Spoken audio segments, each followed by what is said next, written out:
This is ACOFAE.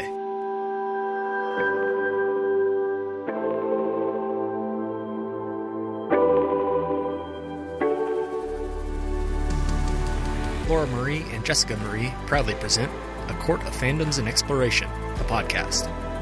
Fair warning, everything the hosts say is explicit, full of spoilers and adult content and shall not be used against them. They have opinions. Let's try not to drag anyone for expressing themselves and just have fun for an hour.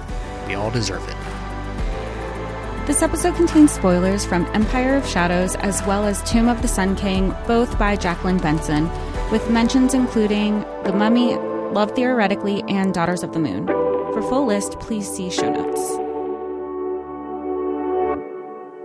Hi, everybody, and welcome to A Court of Fandoms and Exploration, your weekly deep dive into the fantasy, literature, and fandoms that we love. I'm Laura Marie. And I'm Jessica Marie. And today we are discussing Tomb of the Sun King by Jacqueline Benson, which is book 2 in her Raiders of the Arcana series. And can I just say, this author, I feel like you manifested her. I feel like you said, I want a female author who writes about this, who has the importance of female friendships, feminism, history, not only history, your hyperfixations of adventure. Because first, book 1, we had this couple who was, and the Mummy, because you love the Mummy. Let's give you a couple who kind of gives like Brandon Fraser and Rachel Weisz and the Mummy. But guess what? There's more. We're going to actually go to Egypt. One of your hyperfixations in life. For book 2. And now we're going to add in the other layer of your world religion studies where you've gone to Egypt. You have the range, and you had even mentioned from like the King James Bible to the history of Egypt. I was just like, oh, so is Laura a writer undercover now? Is this her pen name? So this is crazy. This is absolutely just a crazy thing. I want to be so upfront about this. I have wept in this book, Tomb of the Sun King. The joy of discovery towards the end of this book absolutely moves me. And it is just fantastic. But was this book written for me? Oh my God. So here's the thing about just, I guess, fate or like destiny or like just weird coincidence is that Jessica Marie, you and I read the book Nefertiti a while ago and covered it on the podcast, which deals very specifically with the subject that is covered here in Tomb of the Sun King.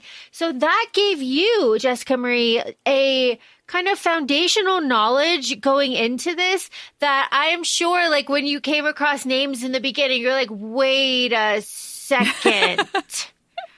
I think I know that. And that was just like a fraction of what it was like for me going into this, because like you start off and then all of it just builds and it is so wonderful. And I'm going to like make a deep cut into this book and talk about something else, because speaking about books that were like books that make you feel seen, right? Books that really you kind of squeal with joy and you are just kind of shaken by how much of your interest somebody else could just pinpoint to a T.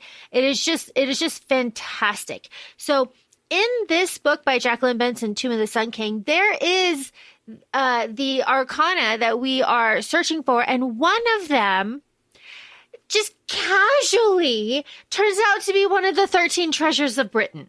Okay, so if you are unfamiliar with myself, Laura Marie, one of my other hyperfixations is a certain period of history in England, and specifically like Anne Boleyn and Elizabeth, but also King Arthur. So I have in my hands a book by Bernard Cornwell, and this one specifically is Excalibur, but he's got 3 in the Warlord Chronicles. I'm going to hold it up. It's here. We love it. We love it. This book was the first book that made me feel, besides Daughters of the Moon, That's a different feeling. That's a teenage feeling. This is a this is a hyperfixation feeling. This book, Excalibur by Bernard Cornwell, was the first book that hit all of my interests. And I read this as a child. I read this in middle school. So, take that with what you will. But in this book specifically, Guinevere, so if you know anything about the King Arthur legend, Guinevere is a very devout member of the cult of Isis. And it is through her worship of Isis and her religious fervor that leads to this affair with Lancelot. And that is the lens that is cast on that situation in these books. And later on, Guinevere is looking back on that time saying that she was just like caught up in the power and the ecstasy of the moment and like all of these things. And she related to this goddess, this ancient Egyptian goddess who was like all things to her people. And all of my special interests were colliding in this first book. And I have not felt that way. This is my point until this book, Tomb of the Sun King by Jacqueline Benson, where all of my special interests kind of collide. Because then at the end, you've got a special interest of India, which is essentially the focus of my religious studies degree. So we've got all of this happening in this delicious book, Jessica Marie, that you have experienced. And let's all remember that I came to this series through an ad. So advertising works. Well, you're targeted advertising. Where you're targeted. They nailed me. They got me good. Which is so funny because you didn't even know when what was targeted towards you wasn't this first book. It wasn't the second book. It was the first book, which was like, it knew. They were like, we just got to get her in. Wait till she knows that book 2 is already out. And it's based in Egypt. And it's really, I don't want to say funny because like you said, last September, so by the time we're recording, so our September 2024 episode is when our Nefertiti episode airs. And I think this conversation for this book is very exciting for anybody, all ages, I don't want to say targeted, but you could have a hyperfixation of Egypt. You could have an adventure and everything and love and embrace this book. Or you could have someone like me who is very new, very bare bones knowledge and still enjoy it just as much.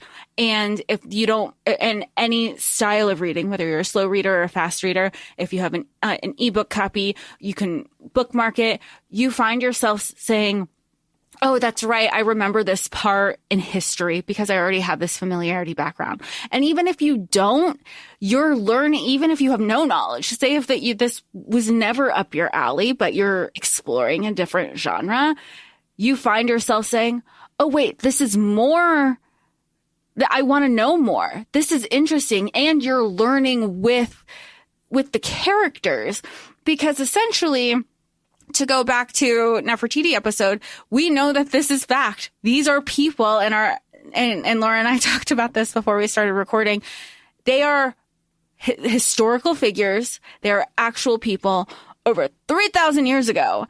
And last year when we discussed Nefertiti, it really has only been about a century, maybe add on a few years, that we really started to learn and excavate and have artifacts of her site. And obviously it's Egypt. We're still finding and learning. But at this point in the timeline of this book, they haven't even gotten to the artifacts. They've just heard lore.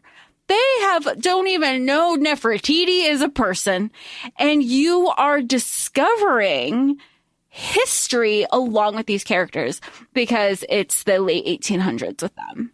Yes, it is specifically 1898, June 9th, Cairo, 6 weeks later from book 1. I love it. I love a timeline. I mean, essentially, it took them that long to get there. To get there. So that's real. I mean, and then you have like the little in-betweens of they're like hooking up on the boat, like we love that for them. We love that for them. Jess, who is them? I was going to say Rick O'Connell. My bad. We have our FMC, Ellie. She's back. We have Adam, our MMC. Just for context, that Adam is actually best friends with Ellie's brother, Neil. Neil is an archaeologist as well. And we also rejoin with Ellie's best friend, Constance. Woo! We have also an Egyptologist who is Saeed, who has been working with Neil for over 2 years now. And then, we have Zainab, who is Saeed's wife. And then we have our returning villains. We have Professor Dawson, and we have Mr. Jacobs, which, as we say on ACOFAE Podcast, no head, not dead. And here we are. No head, not dead. And they're back. And they're back. Oh my gosh. Okay. So here's the thing about me. I told Jessica Marie this before we started recording. I have so much to say about this book, and that's going to translate as almost nothing because I'm just so excited I can't get it out. However, it is very important to me that everybody understands that while I love Ellie and Adam, Constance and Neil are my couple. They are my couple. I love them. Constance is my favorite. She steals every scene that she's in. Everything that she says is perfect. Her attitude is amazing. Her grandmother is terrifying and is the spearhead for the next book in the series. And I just love the energy that she brings and the way that she digs Neil out of his shell because he doesn't want to come willingly. She has to do it for him. Oh, yeah. Well, and I feel like we had a taste of Constance in the first episode because she was taking her private jujitsu classes. And then she was the first one who found out her best friend was arrested. And she's like, oh, tell me more. I've always wanted to be arrested, but she's an aristocracy. So that would absolutely be shunned upon. So she's like, just let me live vicariously through you, Ellie. Tell me everything. Like, Constance is Ellie's ride or die for sure. So, and that was, we only had an inkling. And I remember when we discussed book one, I said, I'm kind of surprised that they brought her in like guns blazing. And then I'm a little let down that we didn't get much of her after. And you said, just wait. It's all the setup. We're going to get so much of her in book two. And here we are. Here we are with my favorite nickname. Constance is the Danger Gnome, and it is so funny every time. Okay, here's the other thing. The narrator, I did this through audio. The narrator is fantastic. It's the same narrator. She does such a great job of differentiating all of these characters. Everybody's got just the perfect voice. I love it. And it's just one person doing all of these voices, all of these accents. It really is so great. And with Constance too, you have her, like you said, she's taking Neil out of his shell. And you know how some romance books, because this is not a romance book. I want to put that out there. It is adventure first, history first also. Everything is first but the romance. But there is a little bit of chemistry because we're going to try to keep this spoiler free.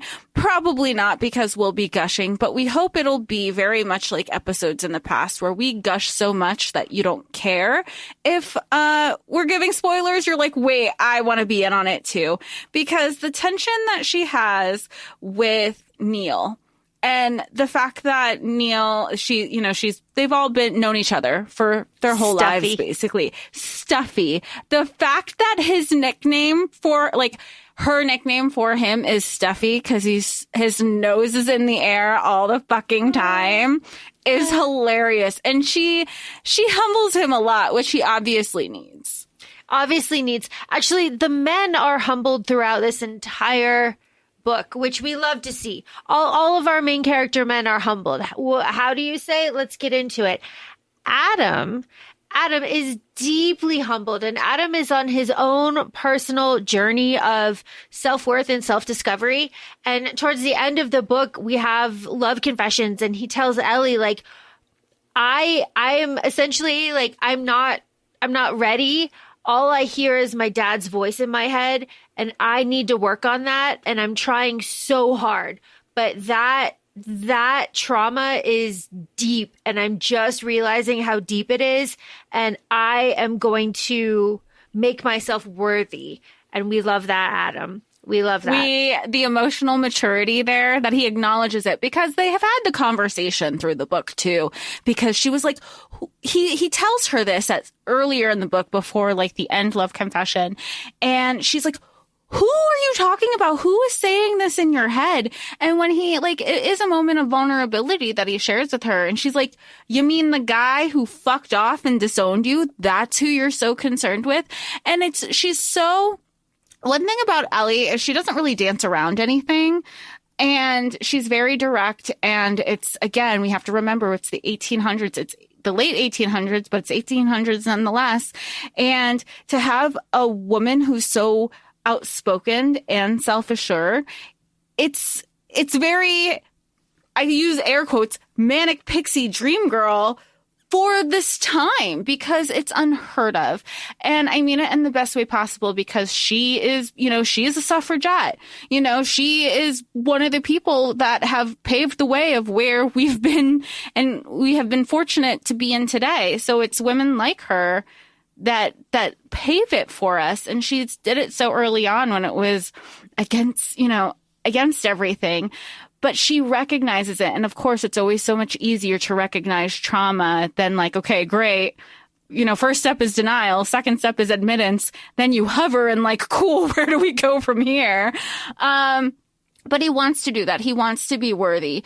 And in the same vein, humbling men, you have Adam at the same time humbling Neil, saying, and where the fuck were you? Your sister can dance circles around you. And you were so dismissive of her. And you were like, you dismissed her. Your sister can do everything. Where were you? Why aren't you showing up for her? And Neil really has to sit with that. And he feels like, well, be the change you want to see in the world. And Neil's like, how do you do that? He goes, you got to do something. You are in a place of privilege that she doesn't get to speak from. Neil getting shit on from all angles on this book.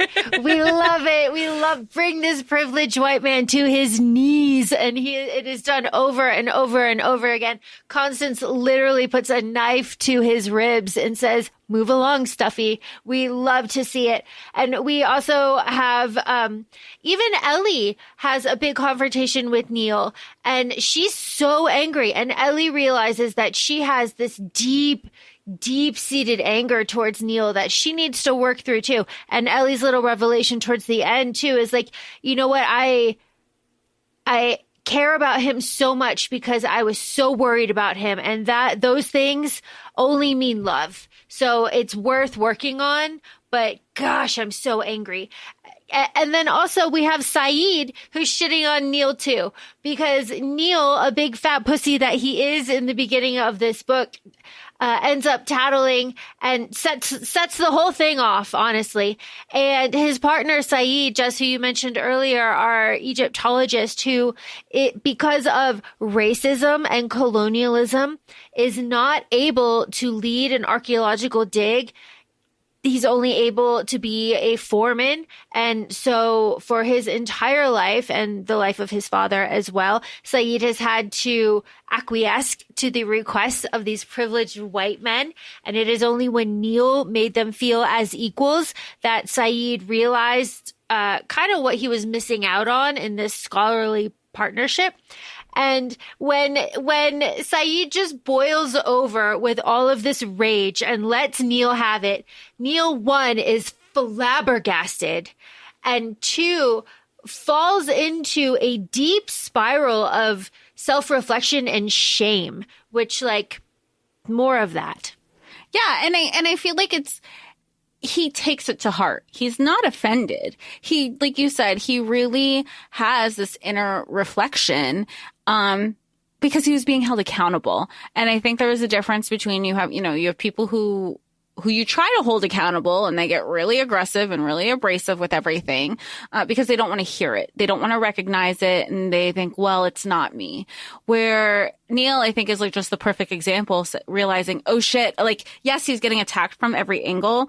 However, he does something about it. He's like, I just think he recognizes it. I mean, there are even situations in the book after he's had this conversation with Saeed where, like, when they had to, they were deciphering some of I don't want to say spells, but like the hieroglyphs, and it winds up saying only an Egyptian can actually successfully pull it off. He goes into like, this is hilarious. And as it should be. And Saeed is like, no, you could say it. He goes, me? I can't even, I'm butchering 2 words of your language. Absolutely not. You should take ownership of this. This is your history. We can't fail to mention that Saeed, also a man, has to get shit on as well, because that's what we have. By his wife. Shits on him so hard. All the time. We love Zainab, because we also come to find out that Zainab is a revolutionary. She's a midwife as well. But she's also like, has a side gig of starting a revolution, and her husband didn't know. She's like, at all. He was like, wait, what? Like, blindsided to him, because in their culture, they had basically a prenup and in their marriage contract. It is stated about her actions. I don't want to say her extracurriculars, if you will. And he was like, I thought that was figurative. I thought that was theoretical. Like, I thought that was in theory. I didn't think this was an actual thing. And she's like, no. And this is also where I believe that Ellie's getting little light bulbs in her head. She's like, a marriage contract? Tell me more. You can have in your contract that you're a feminist revolutionary. I'm listening. This seems appealing. Let's chat more about it. And they do. And they do, because let's remember, Ellie is vehemently opposed to marriage. She says that it is just an institution meant to tie women basically to homemaking, and that children are tiny anchors. Yes, tiny anchors. So funny. Constance is just so funny. But, because, again, at this time, that is what marriage is. Mm-hmm. And it's to prove a daughter's worthiness for the family. Which Constance is having to deal with. She has a suitor of Julian, who is the administrative head, essentially, of the archaeology department of Egypt. So he's like pretty high ranking up there. Turns out to be a villain, but he is a marriage prospect for Constance, and Constance is kind of under a Princess Jasmine-esque situation where she's got to pick a husband by her next birthday, or else they're doing it for her. Like, get on it. You're 24. You're basically a spinster, bitch. Like, let's go. Remember, 1898. But she's still at the same time. She's like, but I want to fuck around. Yeah. Like, I want to, she's like, and she's like, I want to sow my oats. Like, she's so like, I do not want to be a virgin before I get married. Fuck that shit. She's so, she wants to be a baddie about town. She wants to be a baddie. She wants to take a lover. Hey, Ellie, I got the Karma Sutra.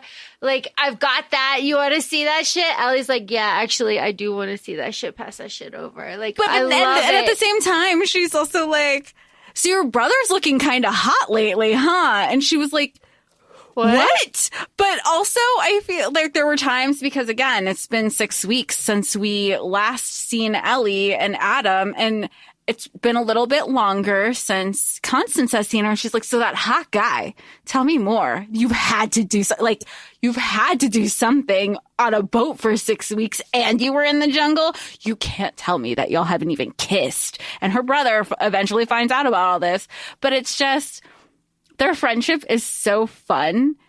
I love them. I love them together. I love Constance. I love Constance and just like leaning into her feminism too. And just knowing how dumb boys are, because even I feel like we're just going to flush the format kind of thing, as Elvis Duran likes to say. We're just going to be all over the place.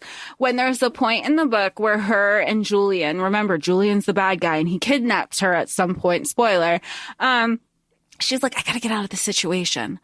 He is in love with me. He thinks he's going to be with me. Let me give him a little attention. And I just laughed the whole time because I'm like, boys are so dumb. They're so dumb. She gave him a little attention. He was singing like a freaking bird. He's telling him about the secret group names, all the people involved. He's like, oh, I shouldn't have told you this. And then when he tries to kiss her, she's like, excuse you. My mouth is left for prayers and marriage. Just fucking love her. Guys are so dumb, and she knew it too. Prayers and marriage. We love to see it. Okay, so Jesse said flush the format. Let's skip around the plot just a little bit. So obviously, Ellie and Adam take several boats and end up in Egypt, right? We are trying to find the staff of Moses, and Jacobs and Dawson are hot on our heels, but we don't know how far back everybody is.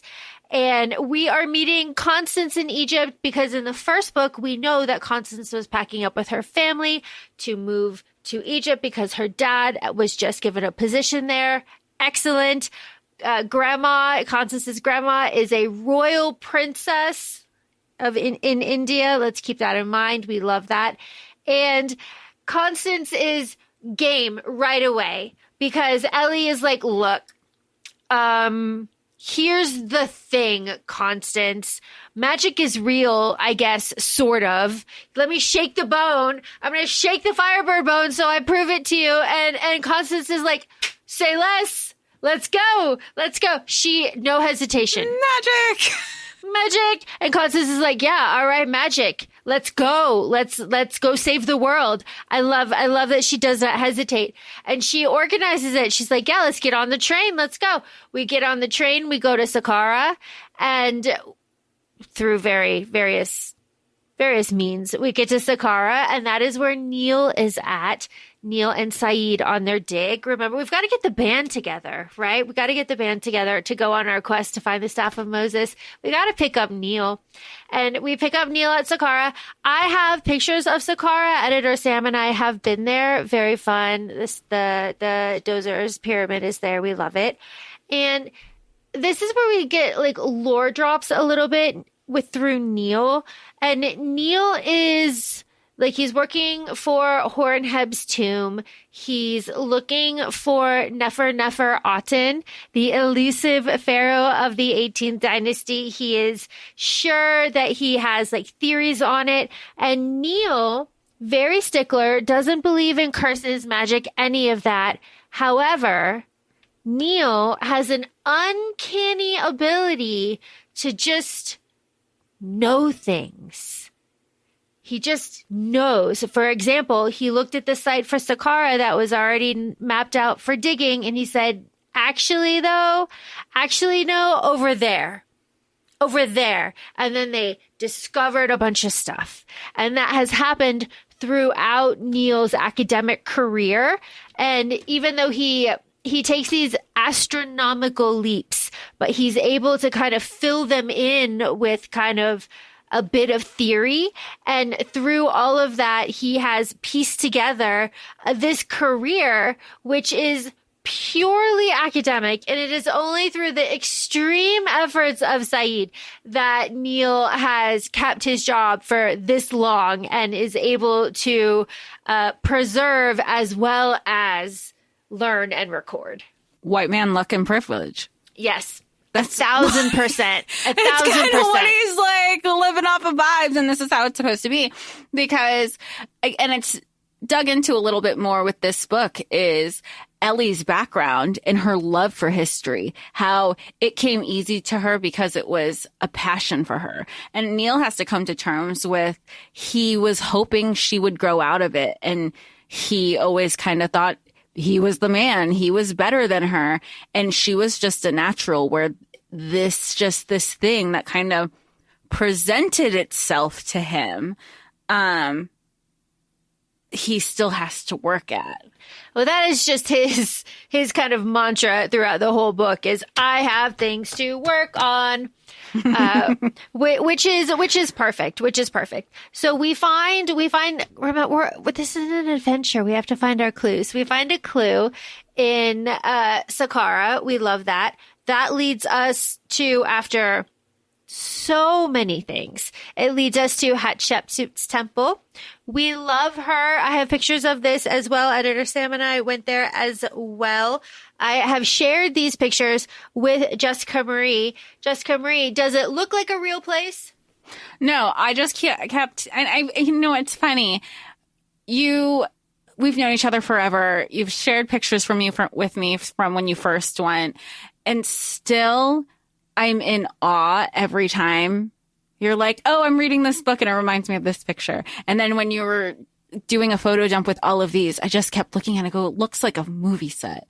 It looks like it was created, but it's wild because it's there. It's real. It's man-made.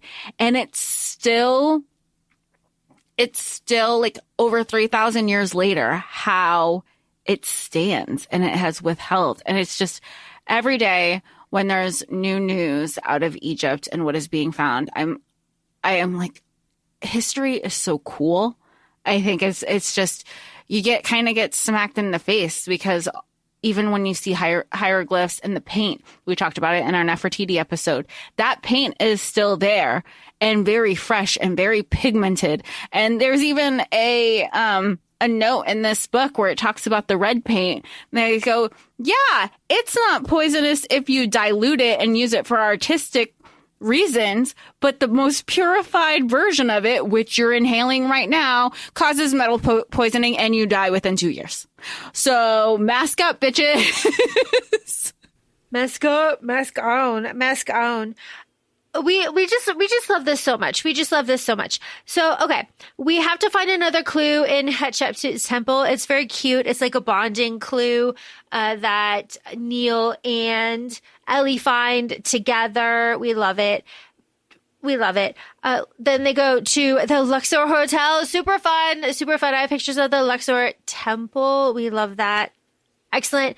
And through all of this, Jess, you said like romance is last in this, and it absolutely is. It is like our number 0 priority, but it is there.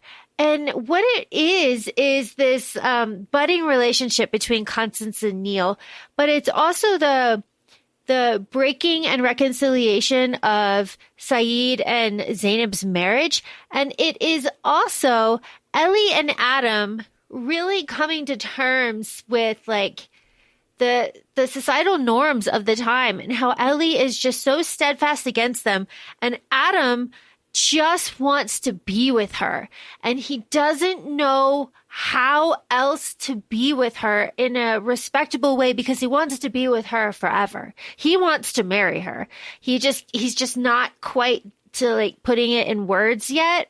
And he wants to because he wants to. Whereas in the first book, he felt like it was this obligation because she was traveling by herself. And this is the respectable thing to do. And you're my best friend's little sister. Like, I need to make you an honest woman. But you have his confessions through the book. Like, this is why I'm like falling for you. This is half the reason why I love you, to like, I'm full on down bad. But it's interesting that you have those 3 couples. They're all in various stages of romantic relationships. You have the budding romance. You have like that situationship. Like, what are we? We know what we are, but like, there's so many factors at play. And then you have this marriage of this promise and commitment to each other. And how do we go back to, you have Saeed who kind of feels duped, but Zainab, it's like, it's so much bigger than that, but we're still us too. Well, everybody needs to shit on Neil some more. It's my favorite thing. I don't know why. It's so fun. I have no idea. Well, and he needs to earn it. And this is where Neil earns it, because on the way to Hatshepsut's temple, he comes like running out. He comes running out and he's late. And everyone's like, you're late. Why are you late? And he's like, I'm just late, whatever. He was sending a message. He was sending a message back to Julian to be like, Julian, I'm sorry. I don't know what got into everybody. I'm sorry that you confronted us and that guns were drawn and that we ran away. And I just want to explain, and here's where we're going.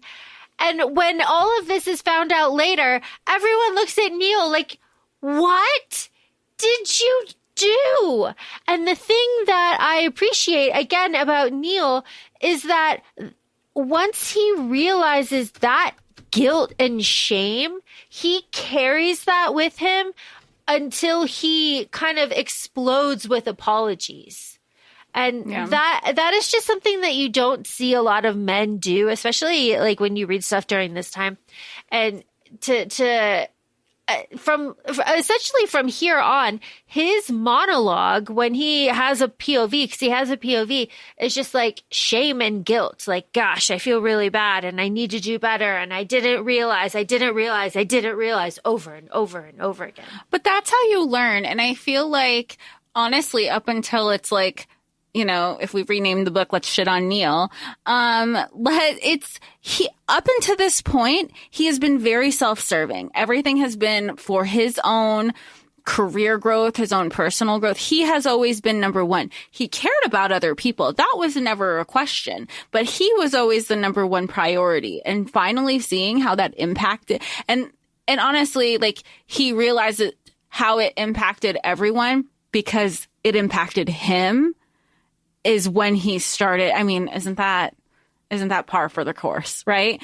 But he does something about it. And I think that's important to note, because there are times where you'd be like, okay, you've talked to me about this.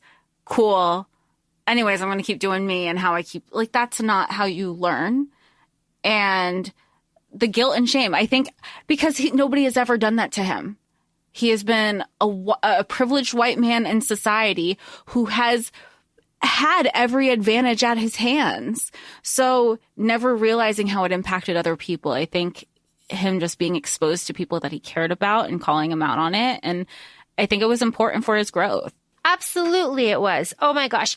We're up to my favorite section kind of Constance's action here, Jess, and you mentioned it earlier.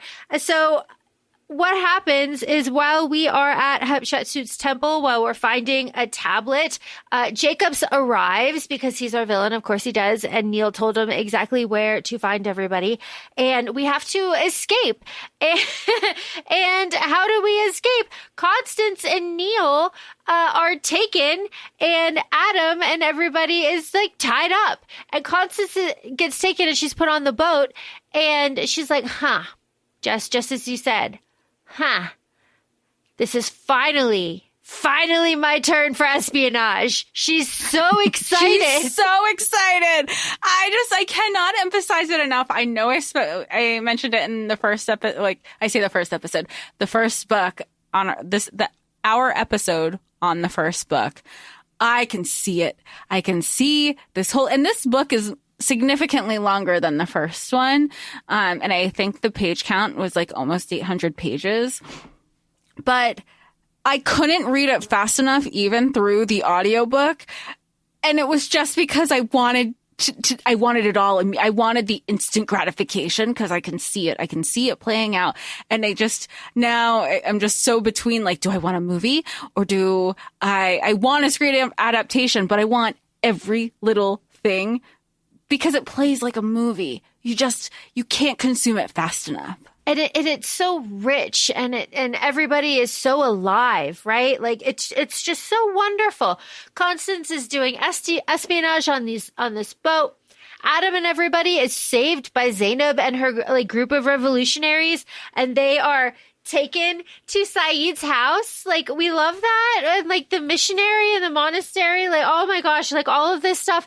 And we have to decode, and we have to just like shatter everybody's expectations about who Nefer Aten is. I'm going to save that, because that's an excellent reveal that I was just like, we love that, especially in this book. But Constance, like, the things that Constance makes Julian reveal are extraordinary. And she just drops it like little knowledge bombs at the end of the book. Like, oh yeah, I forgot to tell y'all, I know exactly who's behind all of this. Played him like a fiddle. Boys are so dumb. Like, if you don't care about men's feelings, nor should you a lot of times, because they've just lost a lot of respect from me personally, they're so fun. They're so fun to just kind of lean into. You're like, you're dumb. So now I'm going to like Venmo me money, please. Absolutely. Absolutely. So, I mean, she finds out that there's, let me see, 1, 2, 3, 4. There's like 5 prominent members of the order that Julian is a member of. And it is here where Julian busts out Durndal, which is one of the 13 treasures of Britain. And it's a flaming sword that, surprise, will probably just light up for anybody. But Julian is like, I'm worthy. See, it lights up for me. Woo! Because it also, I mean, spoiler, I guess, it lights up for Neil later. But he does it. And again, this is the intersection of my interests, where when he did that, I was just like, oh my God, are you shitting me? Because that is such a subtle payoff to earlier when we meet Julian for the very first time, and Constance is throwing out this lie of like, oh yeah, they play Adam plays badminton, like that's how I met him, and Julian is like, oh well, I do a spot of fencing, and Adam is like, okay, pussy. I like Adam so much. And then Julian is like, oh, well, I also use a rapier. And Adam's like, fuck off. Why? Why? And Julian's like, I'm telling you, shit on Neil. Yeah, for real. Like, it's just like delicious stuff. But all of that happens on the boat. And then Constance, Neil has to work with Dawson to kind of translate everything that's going on, and it's this whole thing of Neil like, should I just kill myself? It's all very like British, but Constance breaks Neil out of this office with Dawson, and through a bunch of like little fisticuffs, Neil throws them over the boat. Excellent stuff. Throws them over the boat, and they swim to shore and like spend a night on the mountain together.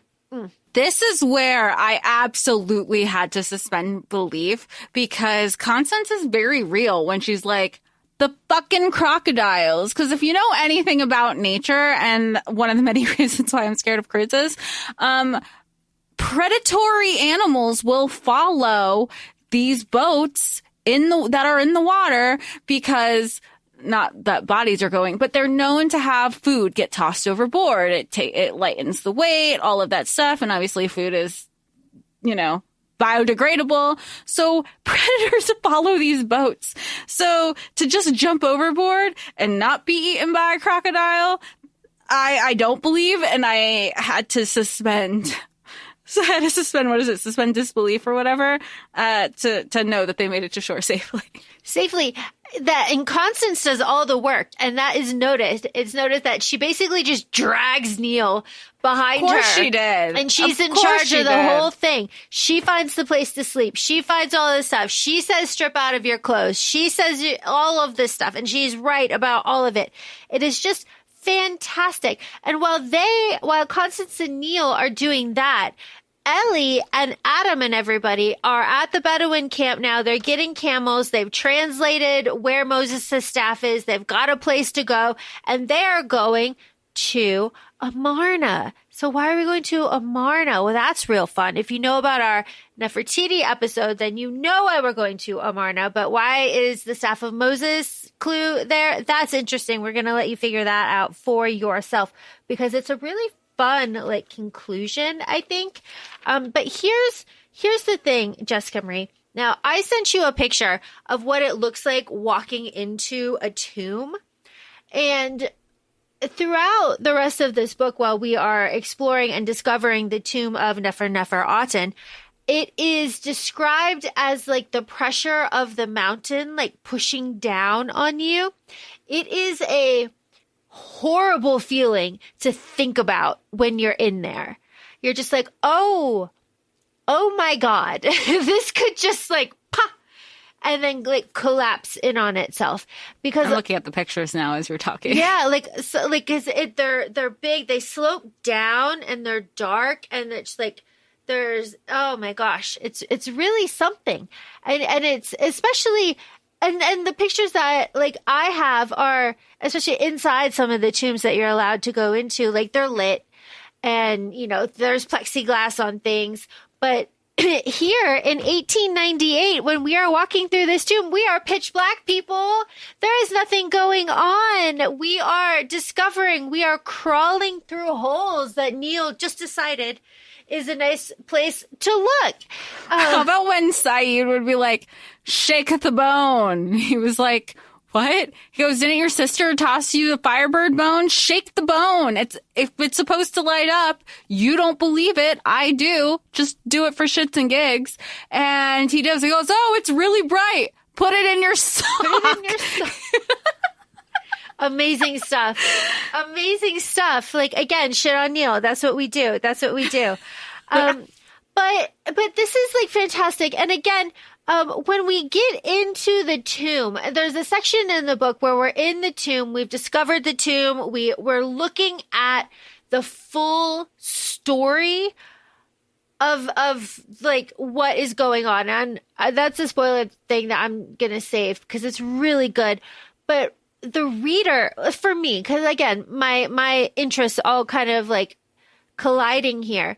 I was just like so overcome with what they must be experiencing. This joy of discovery, this confirmation of theories, this pristine, unlooted, untouched tomb of this person that they have been like hyper fixating on for so long, and then to just be there, and then to have everything laid out before you is just this feeling that I don't think an average person will get to experience. I feel like the joy of discovery is reserved for like archaeologists and like billionaires doing weird things in space or whatever. I don't want to touch the ocean because the ocean's terrifying. But you know, it's just like I will not experience that overwhelming and complete awe and joy of that. And to have them experience it was so moving, and it is described so beautifully. And the care and kind of, I guess, really just care of the history that all of these characters have while they are approaching this is really wonderful, and is something that I hope came across for other people that are not deeply hyperfixated on this subject. No, but I think it's like there's the appreciation, and I don't think you should say like you don't think you experienced it on another level, because it is your hyperfixation too. And when you had gone to Egypt, I know that is probably one of your most magical international trips that you've ever experienced, because of how deep your love and appreciation runs for it.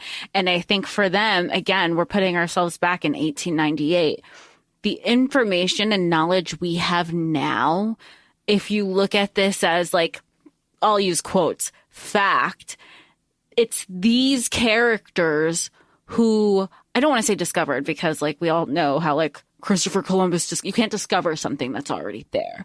But these characters went there and started piecing together the information that hadn't been shared with the world yet. Everything has just been really speculative. And so to have that, oh my God, I was right. We've been reading so much about this for so long. What do I like to call it, Laura? Like when I'm a sore winner, when I'm right, I'm like, that's how I would feel in this moment. Cause I know myself. I am a sore winner through and through. I'll rub it in your face and I'll take such pride in it because I was right. Oh, if I were Neil, I'd be insufferable. Oh, absolutely. This is when it was like, y'all were shitting on me. I was right this whole fucking time. I absolutely. I it'd be get awful. it. Like, Neil is humble now. But like, I would, when people are like, one step forward, two steps back, and everybody talks about like, oh, the gentle parenting, I use in air quotes, generation. We are one step removed from being not so gentle. That would be, I would not be fully reformed humble yet. I go back to my old ways real quick. Real quick. Especially later on when Neil and Saeed are separated from the group after Jacobs and Dawson find them in the tomb. Neil and Saeed are trapped in the tomb underneath it and have to find their way out. Terrifying, in complete darkness. But oh my God. They had their cave moment from the first one, from book one. Now they get to experience it. Exactly. Well, that's exactly it. And again, it's kind of, I mean, if you throw Constance in there, it kind of mirrors what happens with Ellie. It's just like these wild circumstances drastically out of your control, and all you can do is adapt as best as you can. And that's kind of what Neil is doing too. But eventually Neil is having a conversation with Saeed, and he's like, oh yeah, no, I know where the staff of Moses is, bro. Don't you even worry about it. Like, I got it. Don't worry. Gang. Like, they don't know where it is. I do. I would be just, I'd bring it up constantly. Like, oh, I'm sorry. What else do I need to do? I've done so much already. I'm going to sit back. Y'all can take this one. Like, absolutely. Oh my God. So there's a reason I think we've never played any games together. I mean, I think if we if we were on the same team, if we were playing like a board game or like, when people have like game night, you and I would be an insufferable team. Nobody would want to play against us. Oh, absolutely not. Just horrific stuff. Oh my gosh. Okay. So we should say that Ellie and everybody is captured. And Jacob starts excavating the tomb because of course he does. When we're talking about being captured, I know this is like another little nugget but when you have Jacobs, because we don't know much about Jacobs, which I remember you were saying the first one. I go, do we figure out like this whole, like, I don't know what it is. He just knows when you're not being truthful. He knows when you're lying. I go, we finished book one and we didn't find out about it. And you go, do we find out about it in book two? And you go, no, we don't. I mean, he still has it. But there is a moment in this book where he said, like, he can feel that Neil isn't being truthful. And Neil was like, damn it. My sister was right. She gave me the heads up about that. My bad. And then he just wants to know, like, Saeed, Adam, and Ellie, if they're alive. Like that's what he wants to know. And this part that I read in the book where he's like, I can't even process if they aren't. So they're just, I'm going to manifest. I'm just going to be like, they're alive. It's fine. La, la, la, la, la. I'm just going to pretend that they are fine. And when he confronts Jacobs about it, he goes, no, they're fine. And Jacobs reacts, how do you know that? And I feel like that's to us, the reader, a little light bulb. But you can tell in that moment, Neil was very much like, I don't know that. I'm just telling myself. So, yeah, it was just like one of those things that I feel like, okay, now we need book three, but book three is not out yet. Right. And Jacobs is so interesting too, because his whole thing with this, he has a conversation with Adam and Ellie, and essentially he's like, why won't you die? And they are like, why won't you just kill us? And he's like, I can't, I guess. It's revealed to us that Jacob saw something in the mirror, and he doesn't explain what it was. He just says like justice, and Ellie and Adam being alive are part of that justice. So he really stays his hand. He's so vague with his answers, but we knew that from book one too, because Ellie would try to be like, that's not the whole answer. But as we know, with all things fantasy, fantastical limitations, you need to be specific. Yep, you need to be specific. Specifically, Neil is bad at Egyptian and cannot speak it. So Saeed has to. So when Neil stumbles across the goddamn staff of Moses, come on, we have to wrap that up. Stumbles across the staff of Moses, it is up to Saeed to use it. It stings. Why does it sting? It bit me. Ow. We love that. We love that. It's amazing. There's an explosion. Everybody escapes from Jacob's, all of this. It is here kind of that Neil and Saeed kind of come to the agreement that spells would work with the staff, and that's kind of what we need to use, and that we need to use the staff to hide this tomb that is not ready to be excavated yet by the goddamn British and fuck colonialism. The tomb needs to remain hidden until Egypt is for Egyptians again, and they are controlling their own history. They're controlling their own museums, and things are being stolen and sold off by the British. Because, and that is an undercurrent of this entire book. The British are stealing things, and they are taking them directly from tombs. Ellie, in particular, is deeply upset about the statues in front of the Luxor Hotel that came directly from the temple. So that is so important, that these white characters are turning everything back over to the Egyptians, and Zainab turns things over to her explosives expert, who's an expert smuggler. So everything really goes back to the people, and that is another reason why I love this book. Specifically, Saeed asked the Sands to, keep the tomb buried. So when future enemies, right, all enemies of Saeed, essentially, who are the enemies of Saeed, anybody that would take history away from Egypt, it will stay safe until the world is ready, drive away thy enemies, all of this stuff. Saeed speaks the spell, and what is described is this massive, wave of sand, coming up and, swallowing over this big, canyon, yeah? When you talk about Aladdin with your Princess Jasmine reference, this is just like that moment where they're, because the beetle, they have the scarab, the gold scarab that is in two pieces. They come together, come apart. You have the tiger come out of the sand, and then it covers the temple. Yep. And that's essentially what's happening here. Yep, exactly. And it's so good. It's so good. So again, Zainab takes the pieces. She ties the staff there as a marker, a monument to Nefer-Aten, who the world is not ready yet, but one day soon we will be. And again, Zainab, a revolutionary, gives the pieces to one of her revolutionary friends who is going to keep them safe until everybody is ready for that. And the revolutionaries and Egypt itself will decide when that time is right and ready. So we love that. We love that.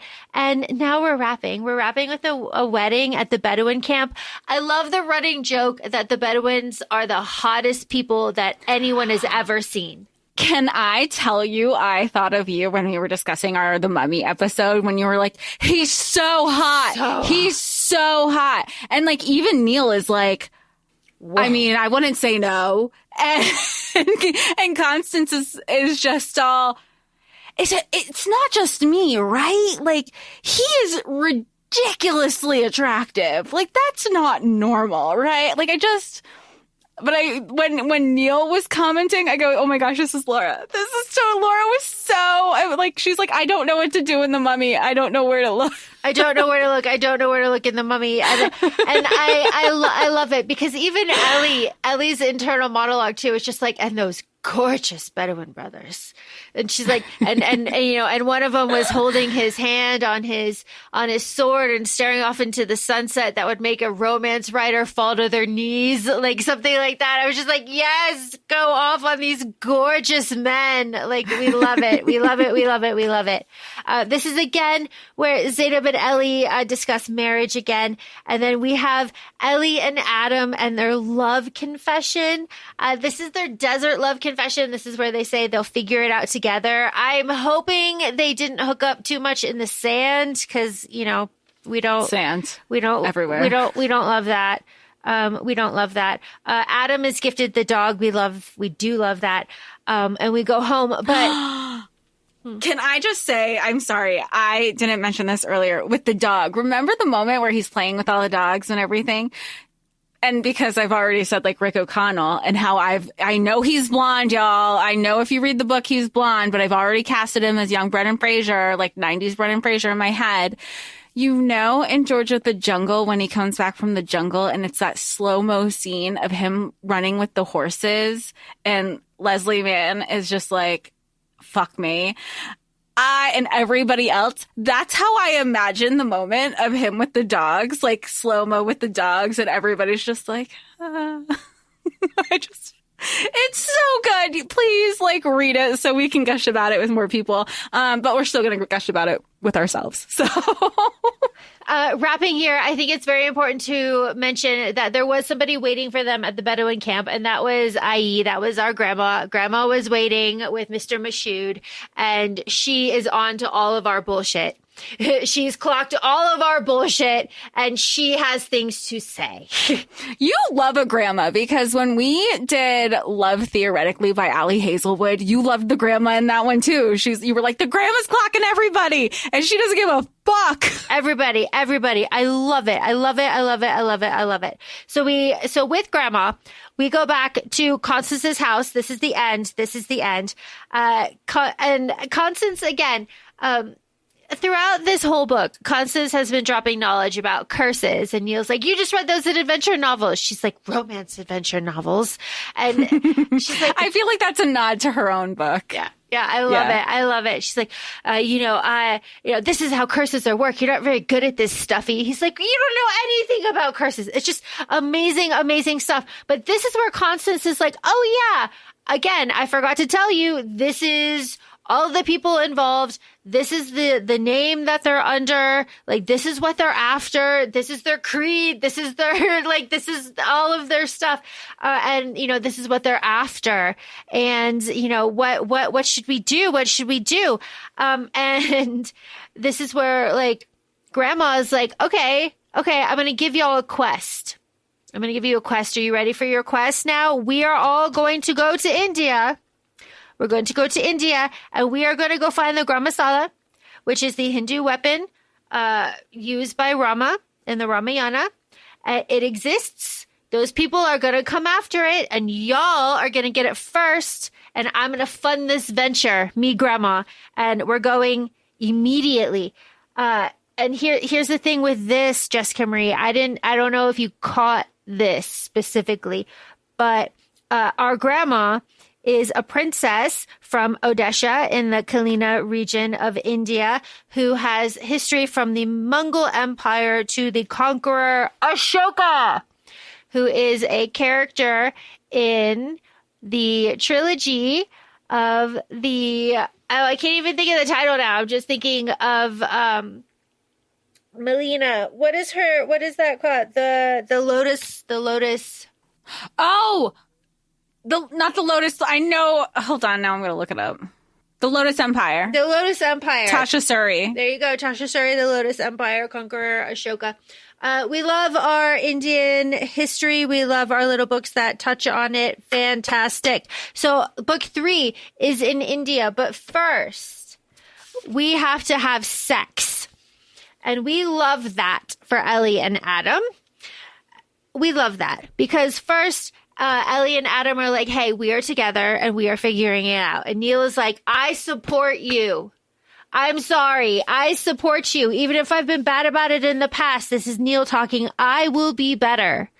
I am determined. We love that, Neil. We love that. The Neil that we've met in book 1 and the Neil that we've met by the end of book 2, it's the same Neil, but the same heart. He's just learning and growing and acknowledging and using and learning to use his privilege. Learn to use the privilege. We love it. This is also where Adam tells Ellie, Ellie tells Adam, like, you're going to be fired, Adam. Like, what are we doing? Like, you're just going to follow me around. Like, you're not going to have a job to go back to. And Adam Well, that's how it's... Oh, I was going to say that's how it started off at the beginning of the book. They're like, if he's not back in Honduras in 3 weeks, he's out of a job. He's out of a job. And we already know that it took 6 weeks to get to Egypt. So he was losing that job the second he landed. Yep, he's done. But this is where Adam does his confession. He goes, Ellie, how do I make it clearer to you? I will go wherever you go, and I will go with you for as long as you are willing to keep me. And Ellie is like, willing? Do you think I'm just going to like leave you somewhere, Adam Bates? I want to be with you. And Adam is like, me too. Let's go fuck in Constance's house. Good for them.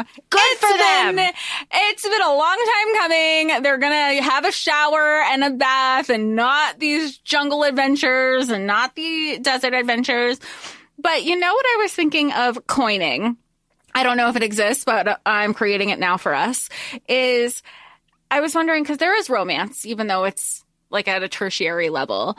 But I was like, is this book happily ever after? Because that's what a romance book is. That's part of the format. And then I go, you know what?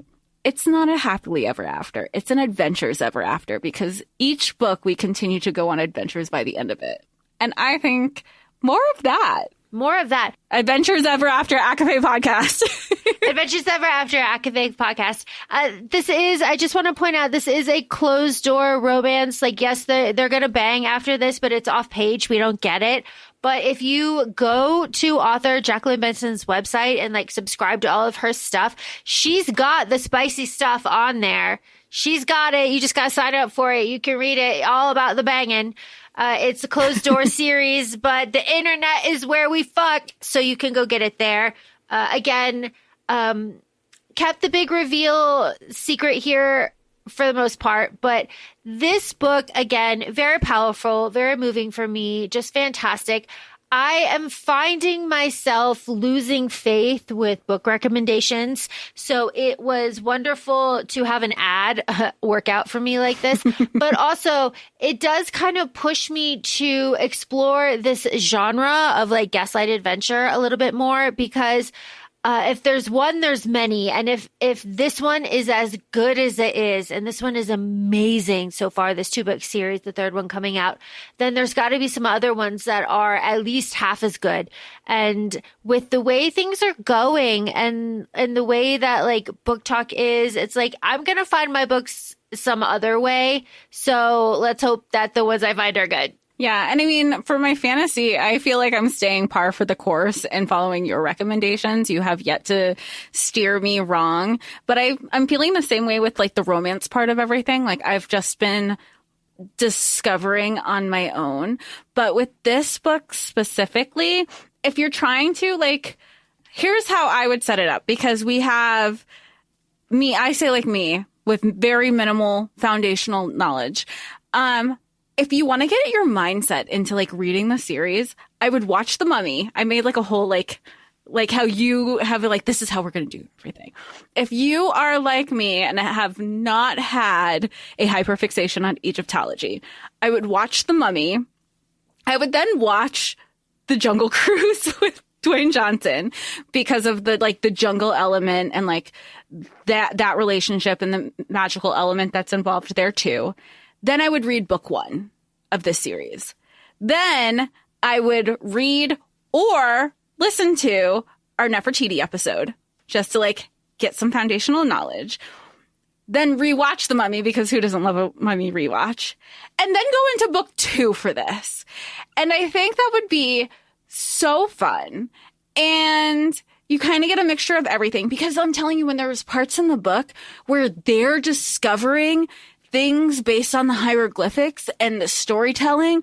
I was telling you, Laura, before we started recording, I knew what was happening. They're discovering the plague. And I go, I was in the room with those kids when they were trying to protect them from the plague, as if I was there 3,000 years ago.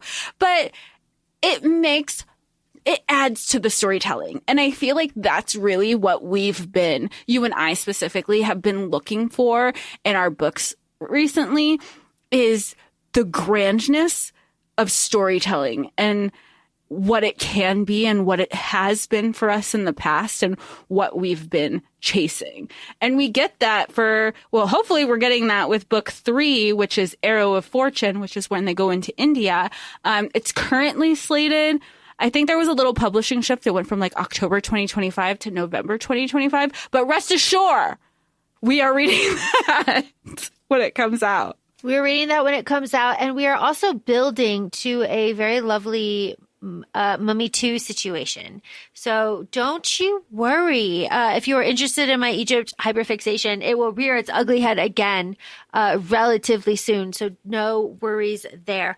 And again, if you know me at all, then you know that my religious studies background focused a lot on Indian Hinduism and a lot of sects there. So I will just be like a pig in shit, honestly, for book 3.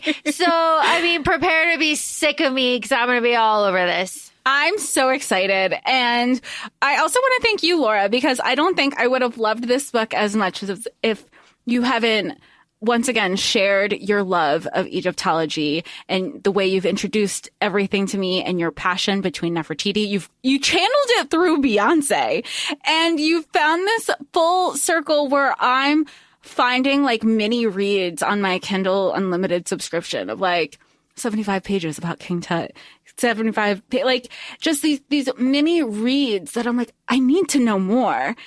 And it adds to this story and adds to the love that I have for the storytelling here. So thank you. I have nothing else to say. But with that being said, then feel free to follow us on Instagram. We're at ACOFAE Podcast. We're also both on TikTok, ACOFAE Laura and ACOFAE Jessica. Feel free to reach out to us. Feel free to give us a 5-star rating on any of your listening platforms. We would greatly appreciate it. Thanks so much, and we'll talk to y'all soon. Bye. Bye.